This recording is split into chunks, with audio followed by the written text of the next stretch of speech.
Hello everyone, welcome to the channel the Zorawar classes. और भाई शाम के बज गए हैं 6। शाम के 6 बजने का मतलब है टर्न आ गई है करंट अफेयर्स की डेली डोज। जो मैं डेली डोज आपको एक तरह से कहूंगा कि करंट अफेयर्स की देता हूं हमेशा की तरह। 10 अच्छे क्वेश्चंस जो कि एग्जाम में आने लायक होते हैं। ठीक है, आप सभी को पता है हम यहाँ पे पीआरटी और टीजीटी की तैयारी कर रहे हैं फॉर केवीएस, है ना। जिसमें पीआरटी में तो 10 नंबर की जीके आती है, बट बात की जाए टीजीटी की तो उसमें 40 नंबर की करंट अफेयर्स आती है। तो टीजीटी के लिए ये वाली जो वीडियो सीरीज है हमारी, जो 19 अगस्त से स्टार्ट की थी मैंने, और ये कंटिन्यू है, लगभग डेली रहती है, बीच में 1-2 दिन मिस हो गई थी, तो उनके लिए बहुत इंपॉर्टेंट हो जाती है, टीजीटी वालों के लिए स्पेशली। और पीआरटी वालों के लिए इसलिए है कि भाई 10 नंबर की जीके आएगी, 10 में से 5 से 6 क्वेश्चन आने हैं आपके करंट के, तो ये कम से कम 5 से 6 नंबर अपने यहाँ पे पक्के कर लो, ताकि हमें दूसरी जो बाकी जनरल अवेयरनेस की जीके है वो पढ़ने की जरूरत ना पड़े। ठीक है ना। तो बहुत इंपॉर्टेंट क्लास होती है। प्रॉब्लम ये है कि भाई 1000+ तो हम हो चुके हैं इस टाइम व्हाट्सएप पे, और 1000+ ही हम टेलीग्राम पे हैं, बट इंटरेस्टेड लोग वही 300 से 400 हैं जो वीडियो को देखते हैं टाइम से, है ना। बाकी तो ब्राउजिंग वगैरह से जो भी, चलो जैसा तुम्हारा मन करे भाई, मैं इसमें ये नहीं कह रहा कि देखो ना देखो, क्योंकि नंबर जिसे लाना है वो देखेगा, सिंपल सी बात है। चलो ये सारी चीजें छोड़ते हैं।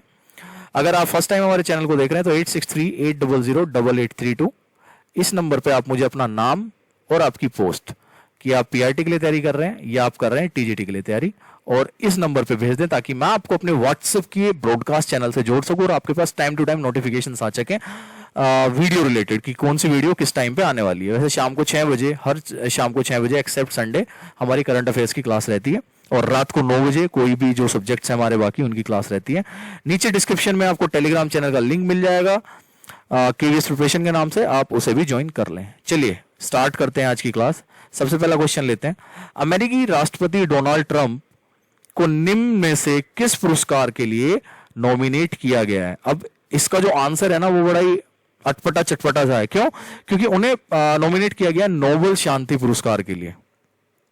ठीक है ना, जो अगले साल होने वाले हैं 2021 में नोबेल शांति पुरस्कार के लिए नॉमिनेट किया गया। अटपटा चटपटा क्यों कह रहा हूं कि जो राष्ट्रपति हैं इस टाइम हमारे अमेरिका के, डोनाल्ड ट्रंप, आप वो जाने जाते हैं अपनी अग्रेसिवनेस की वजह से।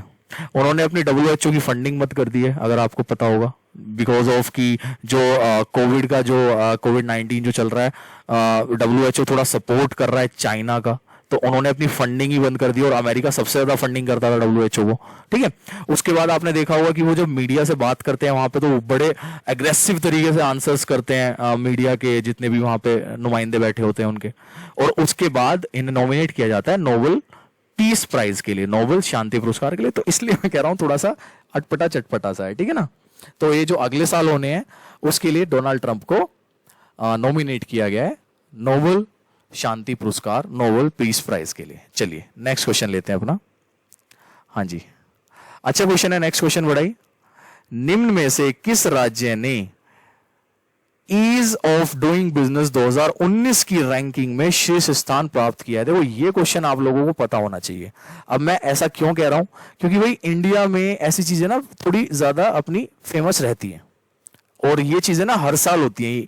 Ease of doing business 2019 ranking में जो टॉप पे रहा है इंडिया का स्टेट, अगर आपको पता है इसका आंसर तो प्लीज कमेंट बॉक्स में भी बताएं मुझे। नहीं बताया तो भाई जान लो, इसका आंसर है आंध्र प्रदेश। ठीक है ना। Ease of doing business 2019 ranking के मामले में आंध्र प्रदेश अपनी स्थिति बरकरार रखते हुए पहले स्थान पर है। इस सूची में आंध्र प्रदेश पूरे देश में पहले स्थान पर रहा है, जबकि तेलंगाना तीसरे और मध्य प्रदेश को चौथा स्थान प्राप्त हुआ है। इस सूची में झारखंड को 5वां, छत्तीसगढ़ को 6ठा, हिमाचल प्रदेश को 7वां, राजस्थान को 8वां, पश्चिम बंगाल को 9वां और गुजरात को 10वां स्थान प्राप्त हुआ है। ठीक है ना। अपना ये जो है हमने इसके बारे में पढ़ लिया है, तो हमें मोस्टली जो है वो याद रखना है अपना कि टॉप किसने किया है, प्रथम स्थान पे कौन रहा है, वो रहा है Andhra Pradesh, ease of doing business 2019। Next question लेते हैं, थर्ड क्वेश्चन। अमेरिकी कंपनी सिल्वर लेक, ठीक है ना, ये याद रखना है, सिल्वर लेक ने रिलायंस रिटेल में कितने फीसदी हिस्सेदारी 7,500 करोड़ रुपए में खरीदी है? रिलायंस रिटेल में, ठीक है ना, कितनी हिस्सेदारी खरीदी है? 7,500 करोड़ रुपए में। तो मैं आपको इसका आंसर बता दूं, इसका आंसर है 1.75%। ठीक है ना। ये अपने को याद रखना है, 1.75%। अमेरिकी company silver lake Reliance retail में 7,500 करोड़ रुपए निवेश करेगी। इसके बदले कंपनी को रिलायंस रिलेट के 1.75% हिस्सेदारी मिलेगी। सिल्वर लेक ने रिलायंस की टेक कंपनी जियो प्लेटफॉर्म में भी 10,200 करोड़ रुपए का निवेश किया था। इस समझौते के बाद रिलायंस रिटेल की मार्केट वैल्यू 4.21 लाख करोड़ रुपए हो गई है। सिल्वर लेक ने जियो प्लेटफॉर्म में भी निवेश किया था। रिलायंस ने पिछले सप्ताह फॉर्च्यून समय के खुदरा और लॉजिस्टिक कारोबार का 24,713 करोड़ रुपए में अधिग्रहण किया था। मतलब कि आपको एक और चीज पता होगा कि जो हमारे रिलायंस इंडस्ट्री के मालिक हैं अपने मुकेश अंबानी, वो top 5 richest person of India of world में भी आए थे पिछले टाइम में, और ये क्वेश्चन भी हमने जो है डिस्कस किया था। तो यहाँ पे सिर्फ यही है कि ये बताया गया जो सिल्वर लेक कंपनी है ये अमेरिका की, इसने रिलायंस रिटेल में 7,500 करोड़ रुपए लगा के उसका 1.75% खरीदा है। अब भैया इसकी अनुमान लगा लो कि 7,500 करोड़ रुपए 1.75% है, तो पूरा कितने का होगा रिलायंस रिलेट और रिटेल और पूरी मुकेश अंबानी की संपत्ति कितनी होगी, ठीक है ना, 4.21 लाख करोड़ रुपए, पता नहीं समथिंग कुछ। चलो जो ये क्वेश्चन था उसका आंसर 1.75% है। नेक्स्ट क्वेश्चन लेते हैं अपना, question number 4। As you all know कि भैया हाँ मैं थोड़े क्रिकेट लवर, तो उससे जो मुझे क्वेश्चंस मिलते हैं वो मैं जरूर रखता हूं। इंग्लैंड का निम्न में से कौन सा खिलाड़ी आईसीसी T20 बल्लेबाजों की रैंकिंग में प्रथम पायदान पर पहुंच गया है? हाँ जी, अगर आपने अभी जस्ट इंग्लैंड की सीरीज देखी होगी पाकिस्तान के साथ और इंग्लैंड की सीरीज देखी होगी ऑस्ट्रेलिया के साथ, तो आपको पता होगा कि डेविड मलान ने बहुत अच्छा परफॉर्म किया है, डेविड मलान ने, और इसी वजह से इनको फर्स्ट जो है बल्लेबाजी T20 रैंकिंग में पहले पायदान पर पहुंचे हैं। ठीक है, जो आप आईसीसी अपनी रैंकिंग्स जो है बताती है ना हर तीसरे चौथे महीने, तो उसमें डेविड मलान जो हैं इंग्लैंड के बल्लेबाज, वो पहले पायदान पर आ गए हैं T20 बल्लेबाजों की सूची में। ठीक है जी, याद रखना है, ये आप लोगों को याद रखना है। क्वेश्चन नंबर 5, हाल ही में किस भारतीय पूर्व क्रिकेटर ने फर्स्ट क्लास क्रिकेट खेलने एवं अपने संन्यास को तोड़ने के लिए बीसीसीआई को चिट्ठी लिखी है? भाई बताओ, क्रिकेट लवर्स, जितने भी क्रिकेट लवर्स हैं यहां पे बताओ, कोई भी भाई बहन, मेरा भाई तो बहुत सारे क्रिकेट देखते होंगे, बताओ भाई किसने लिखी है चिट्ठी? यहाँ पे मोस्टली जितने भी लोग हैं सब संन्यास ले चुके हैं, इवन गौतम गंभीर तो हमारे ईस्ट दिल्ली के सांसद भी हैं। बताओ भाई, चारों में से ऑप्शन दो अगर आपको बताया।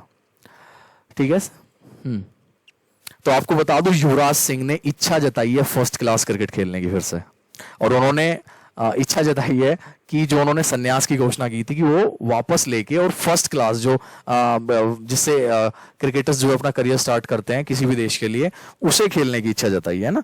युवराज सिंह ने पिछले साल जून में क्रिकेट के सभी प्रारूपों को अलविदा कह दिया था।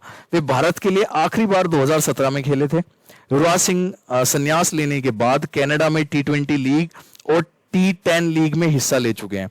अब सबसे जरूरी यही होता है क्योंकि जो हमारी बीसीसीआई है, आपको पता होगा, वो अलाउड नहीं करती है जब तक आप रिटायरमेंट ना ले लें कि आप बाहर के जैसे कमर्शियल लीग्स जो होती हैं, कनाडा की T20 लीग हो गई या T10 लीग होगी, इसमें खेलने के लिए, ठीक है ना।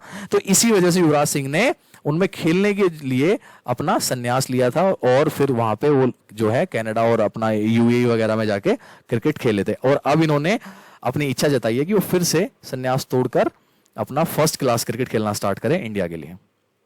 आपको पता होगा कि भैया 2011 का world cup man of the series और 2007 का world cup T20 world cup man of the series, तो दोनों वर्ल्ड कप मतलब अकेले, मैं तो ये कहूंगा, मैं तो बहुत बड़ा फैन हूं युवराज सिंह का, अकेले कंधे पे ही एक तरह से इन्होंने उठा के लेके चले थे। बहुत लोगों का उसमें साथ था, लेकिन भाई पर्सनल फेवरेट्स होते हैं सब लोगों के, तो he is one of mine, और बड़े अच्छे से फेयरवेल मिलनी चाहिए थी बट नहीं मिल पाई, पता नहीं क्या चलता है, हमें तो समझ ही नहीं आता। नेक्स्ट क्वेश्चन पे आते हैं।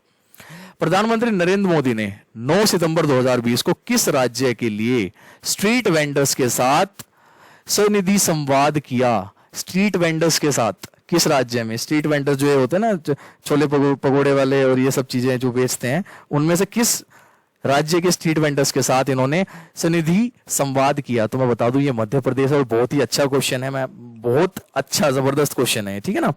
तो भाई उनसे ये पूछा गया था कि भाई कोविड की वजह से आपका कितना नुकसान हो रहा है वगैरह वगैरह, बहुत सारी उन्होंने बातें की थी। अगर आपने किसी ने देखा होगा तो यूट्यूब पे भी जो प्रधानमंत्री का चैनल है हमारे प्राइम मिनिस्टर का, उस पर भी वो आया था कि कोविड-19 वगैरह से आप लोगों को कितना नुकसान हो रहा है, कैसे आप जीवन व्यतीत कर रहे हैं, क्या क्या बहुत सारी चीजें उन्होंने बहुत सारी बातें की थी, ठीक है। चलिए मध्य प्रदेश के स्ट्रीट वेंडर्स से क्वेश्चन नंबर 7 लेते हैं अपना।